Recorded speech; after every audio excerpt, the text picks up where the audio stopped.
اینایی که میگن دیکتاتوری اسلام نمیفهمن چی است. فقیه اسلام رو نمیدن. مثلا میگن ما هر فقیهی هرچند فاسد باشه این حکومت، فقیه اگر پاشا اینطور بگذارد، اگر یک گناه صغیره هم بکند از ولایت ساقط است.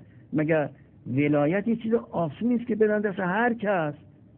اینا که میگن که دیکتاتوری پیش میاد و نمیدونم این مسائل پیش میاد، اینا نمیدونن که حکومت اسلامی حکومت دیکتاتوری نیست. مذهب مقابل اینها ایستاده، اسلام مقابل دیکتاتورها ایستاده و ما میخواهیم که فقیه باشد که جلو دیکتاتورها را بگیرد، نگذارد رئیس جمهور دیکتاتوری کند، نگذارد نخست وزیر دیکتاتوری کند، نگذارد رئیس مثلا لشکر دیکتاتوری بکند، نگذارد رئیس ژاندارمری دیکتاتوری بکند. نه که میخوام دیکتاتوری درست کنیم. فقیه میخواد چه کنه دیکتاتوری را؟ کسی که زندگی عادی دارد و نمیخواد این مسائل را دیکتاتوری برای چی میخواد بکند؟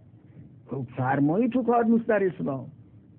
علاوه حالا در این قانون اساسی که اینقدر احتیاط کاری هم شده است، آیون هم اینقدر احتیاط کاری کردن که یه دفعه مردم بیان خودشون تعیین کنن یه خبره های این دیکتاتوری. این خبره ها را یکی بیاد بگد که در یه شهری از این شهرها یک کسی فشار آورد روی مردم که بیاد این شخص رای بده. حتی تبلیغات هم نشد. مردم این را میشناختن، مردم میدانستن اینها رو. اگر 100 دفعه دیگه ما بخوایم خبرگان تعیین کنیم، یا خود این آقایان تعیین میشن یا یکی مثل اینا. مردم با رأی آزاد، من گمان ندارم در هیچ جای دنیا اینطور واقع شده باشه، اینطور رأی داده باشن، مردم اینطور عاشقانه رأی داده باشن به یه مطلبی. هم جمهوری اسلامیش را اونطور عاشقانه رأی دادن و اونطور اکثریت. در زمان شاه سابق که یادتون از شما اینها یه رفراندوم خواستن بکنن، من از قم فرستادم ببینم که وضعش چجوریه. اینا آمدن گفتن بیش از 2000 تا نمیتونن تهیه کنن. معذالک گفتن همه ملت برای اینکه 6 میلیون رأی داد. گفتن 6 میلیون رأی، دروغ میگفتن.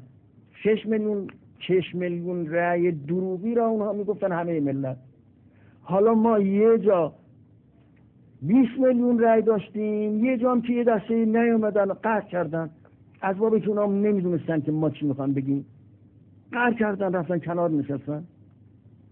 معذالک 16 میلیون جمعیت تقریبا رأی داد و 90% مردم گفتن ما رأی میدیم. الان هم بعدها خواهن اونها هم گله کرد که چرا ما نگذاشتن رأی بدیم. شاید اونا هم همین رأی را بدن و باز میشه 20 میلیون.